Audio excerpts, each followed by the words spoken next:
ഇന്ന് ഈസി ആയിട്ടൊരു കടലക്കറി ഉണ്ടാക്കാം. അതിന് വേണ്ടത് കടല, സവാള, ഇഞ്ചി വെളുത്തുള്ളി ചതച്ചത്, ഒരു 5 പച്ചമുളകും, കറിവേപ്പില, പിന്നെ പൊടികൾ 1.5 ടീസ്പൂൺ മല്ലിപ്പൊടി, 1 ടീസ്പൂൺ പെരിഞ്ജീരകപ്പൊടി, 1 ടീസ്പൂൺ കുരുമുളക് പൊടി, 1 ടീസ്പൂൺ മഞ്ഞൾപ്പൊടി, 1 ടീസ്പൂൺ ഗരം മസാല.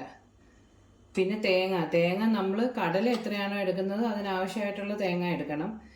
ഞാനിപ്പോൾ ഒരു കപ്പ്, ഇത് വലിയ കപ്പാണ്, സാധാ കപ്പിന് 1 കപ്പ് തേങ്ങ എടുത്തിട്ടുണ്ട്. അടുപ്പിൽ വെച്ച് ഇപ്പോൾ കുക്കർ ചൂടായിട്ടുണ്ട്.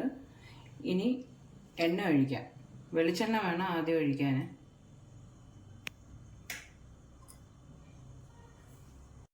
വെളിച്ചെണ്ണ ഒഴിച്ച് ചൂടായിട്ടുണ്ട്. ഇനി ഇഞ്ചി വെളുത്തുള്ളി ചതച്ചത് ആദ്യം ഇടാം.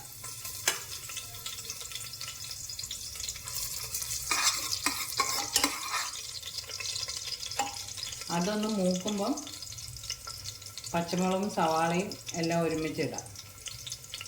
അപ്പോൾ അത് ചെറുതായിട്ട് മൂത്തിട്ടുണ്ട്. ഇനി പച്ചമുളകും സവാളയും ഇടാം. ഇനി പച്ചമുളകും സവാളയും ഇഞ്ചിയും വെളുത്തുള്ളിയും എല്ലാം ഒന്ന് വഴണ്ട് വരണം. ആവശ്യമായിട്ടുള്ള കുറച്ച് ഉപ്പ്. ഉള്ളി പെട്ടെന്നൊന്ന് മൊരിഞ്ഞ് വെക്കാനാണ്. കറിവേപ്പിലയും കൂടി ഇടാം. ഇനി എല്ലാം കൂടെ കലർന്ന് നല്ലോണം മൂത്ത് വരട്ടെ.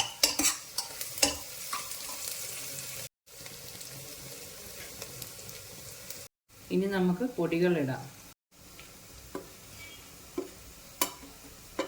ഇനി പൊടികളുടെ പച്ചമണം ഒന്ന് മാറണം, എല്ലാം ഒന്ന് മൂത്ത് വരണം.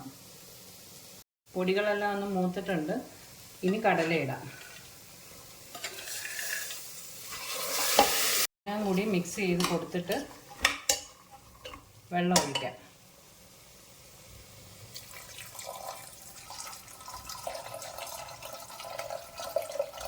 കടലയ്ക്ക് വേവാൻ ആവശ്യമായിട്ടുള്ള വെള്ളം ഒഴിക്കണം. നമുക്ക് കുറച്ച് ഉപ്പ് കൂടി ഇടണം. കുക്കർ അടച്ച് ഒരു 5-6 വിസിൽ കേൾക്കുന്നിടം വരെ നമുക്ക് വെയിറ്റ് ചെയ്യാം. കടല വേവുന്ന സമയത്ത് തേങ്ങ അരച്ചുകൊണ്ട് വരാം. ഇതിപ്പോൾ പ്രഷർ പോയിട്ടുണ്ട്. 5 വിസിൽ കേട്ടിട്ട് 5 മിനിറ്റ് ലോ ഫ്ലെയിമിലിട്ട് ഞാൻ വെച്ചായിരുന്നു. ഇനി നമുക്കിത് വെന്തോന്ന് നോക്കാം.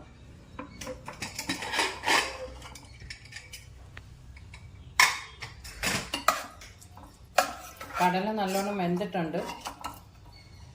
കുറച്ചുകൂടി ക്ലിയർ ആയിട്ട് കാണാൻ വേണ്ടി ഞാൻ വേറൊരു പാനിലോട്ട് മാറ്റിയിട്ടുണ്ട്. തേങ്ങ അരച്ചുകൊണ്ട് വന്നതാ.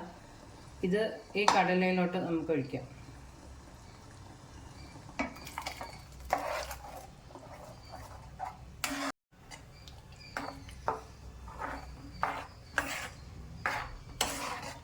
കറി ഒരുപാട് തിളക്കരുത്, ഒന്ന് ചൂടായാൽ മതി.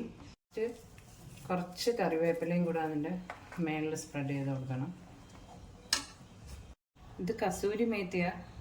ലാസ്റ്റ് ഒരു കുറച്ച് കസൂരി മേത്തി നമുക്കിതിൻ്റെ മേളിലിട്ടിട്ട് തീ ഓഫ് ചെയ്യാം. കസൂരി മേത്തി ഉണ്ടെങ്കിൽ ഇട്ടാൽ മതി, അത് ഓപ്ഷനില്ല. എൻ്റെ കയ്യിൽ ഉള്ളതുകൊണ്ട് ഞാനത് ഇട്ടുന്നേ ഉള്ളൂ. കറിയുടെ ഏറ്റവും നല്ല കോമ്പിനേഷൻ ഇടിയപ്പമാണ്. ഞാനിന്ന് ഇടിയപ്പം ഉണ്ടാക്കിയിട്ടുണ്ട്. ഇടിയപ്പത്തിൻ്റെ കൂടെ നല്ല ടേസ്റ്റായത്. നിങ്ങളും ഇത് ട്രൈ ചെയ്ത്